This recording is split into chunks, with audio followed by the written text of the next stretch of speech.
नमस्कार मित्रांनो, मी इंटरनॅशनल जादूगार शुभम. आपल्यासमोर एक छान डायरी आणलेली आणि या डायरीमध्ये काय आहे ते पाहिजे आपल्याला. या ठिकाणी एक किंग आहे आणि या ठिकाणी 8 नंबरचा पत्ता आहे.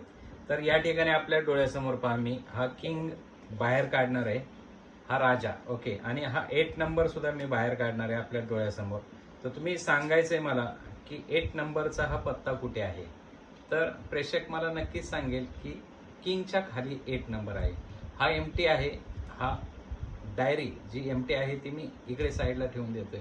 ह्याच्या खाली जो 8 नंबरचा पत्ता आहे, मी थोडीशी मॅजिक करणार आहे. 1 2 3 म्हणलं की हा 8 नंबरचा पत्ता ऍक्च्युली याच्यातनं गायब झालेला आहे. ओके, आपल्या डोळ्यासमोर हा 8 नंबरचा पत्ता गायब केलेला आहे आणि पाहायचंय का कुठे 8 नंबरचा पत्ता. या ठिकाणी मी थोडीशी जादू करणार. 1 2 and 3 म्हणलं की 8 नंबरचा पत्ता राजाच्या बॅक साईडला आलेला आहे.